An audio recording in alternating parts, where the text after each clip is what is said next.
Leral.net, s'informer en temps réel. Site d'information exclusive numéro 1, www.leral.net. Je m'appelle El Hadji Pape Seye, coordonnateur du mouvement And Liggéey Sunu Gox, vivant à Baralay. Pourquoi vous avez mis en place cette association? C'est un mouvement qui a été créé depuis le 30 décembre 2017 dans le but de fédérer ou bien de coaliser l'ensemble des forces politiques qui existaient au niveau de la localité, au niveau de Baralay plus particulièrement.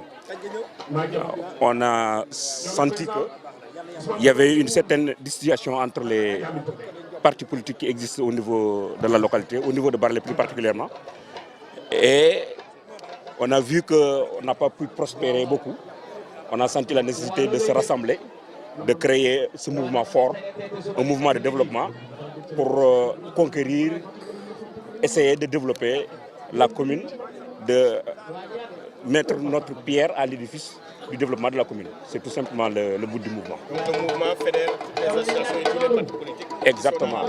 Il y avait des forces différentes qui existaient au niveau du village.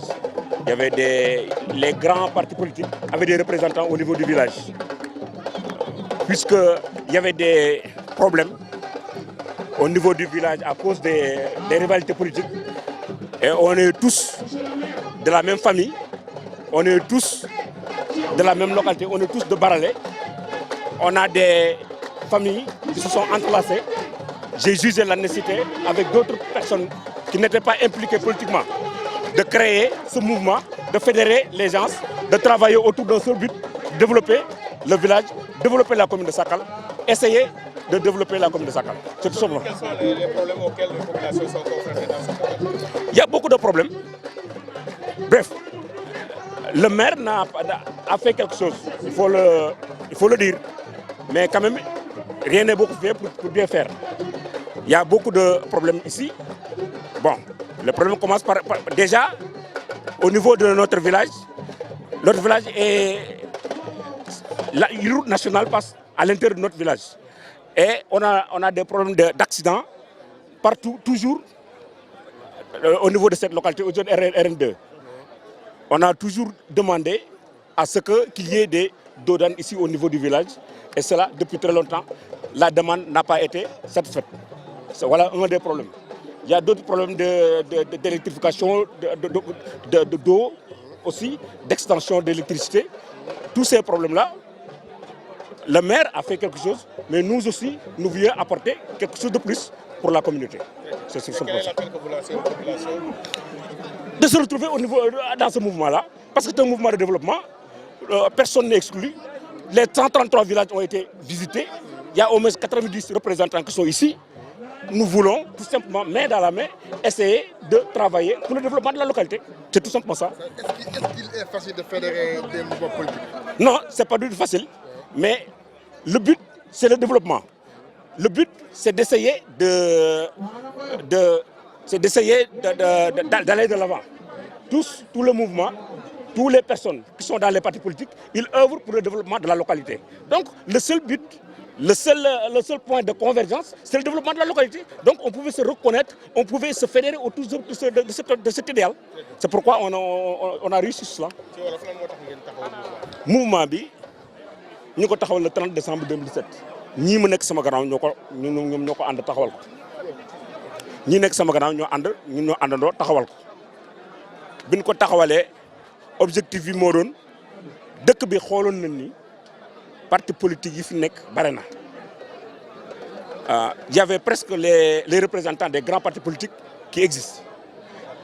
Il y avait des rivalités au niveau même à l'enceinte même des familles. Voilà, merci. Amoon na ay problème même ci biir famille yi ñun ñi nga xam ne si xëy na daawuñu politique ñu xool xam ni on est de la même génération ñu jéem leen ñu dagale leen ñu créer mouvement bi pour nga xam ne si kenn ku ci nekk la nga doon yëkkati di ci côté fay ñu yëkkateendoo dóorandoo pour développement de la localité, pour développement de la commune. loolu moo doon kii pour soqali gox bi daal mooy suñu yitte soqali gox bi fexe ba jàmm am ci gox bi surtout ba nga xam ne si kenn ku ci nekk nañu meloon ba nekkee xale ñu continuer di ko mel loolu daal mooy objectif mouvement bi. dëkk bi pare na jafe-jafe wax dëgg la am na gaa xëy na du nim commune bi deful fi dara def na fi wax dëgg yàlla mais tamit am nañu ay manquements yu bari yoo xam ne am na ci commune déjà route nationale bii di traversé fii déjà toujours ñu am fi am ay accident jooy nañ ko ba tey jooy nañ ko ba tey jooy nañ ko ba tey fu ne bind nañ fa am na fi ay mort d'homme toujours mënuñu ko régler loolu déjà suñ principal objectif moo doon loolu pour ñu jëm noo defaral ay doodaan fii des ralentisseurs pour que au moins suñ xale yi nga xam ne dañoo nekk au de ce côté et de l'autre côté du village yi nga xam ne si am nañ ay école nga fa ñu mën a nekk vivre dans la tranquillité loolu daal mooy premier objectif bi. am na yeneen jafe-jafe yi nga xam ne si du dong barale dong parce que mouvement bi dafa sosoo barale mais li ma la waxoon léegi en français 133 villages yi ñoo ko yor. Par exemple, les mails am nañu fii presque ay 90 représentants au niveau des villages da nga ko gis ni au niveau des délégations là yeneen jafe-jafe benn jafe-jafe ndox am na fi xëy na du fépp du ci commune bi bari na lu mu fi def waaye tamit am nañu ay problèmes yoo xam ne si problème électricité extension d' électricité am na problème électricité yi nekk fii am na électricité ba xam naa cher tuuti tamit loolu tamit waroon nañoo xool ñu jëm ci fexe nu ñu fexe ba nga xam ne si dañ ko rabaissé fii tamit liggéey tamit amul ci localité bi am nañ ay opérateurs économiques yoo xam ne si bëgg nañ fi liggéey xëy na ku leen impliqué woon de plus en plus xëy na daañ mën a def dara pour liggéey askan bépp dañ leen di woo daal pour liggéey ci benn idéal ci benn objectif ñu jéem a fexe ba développer commune bi ñu jéem a fexe ba nga xam ne commune bi dana gën a jëm kanam loolu daal moom mooy président bi. Leral.net, s'informer en temps réel, site d'information exclusive numéro 1, www.leral.net.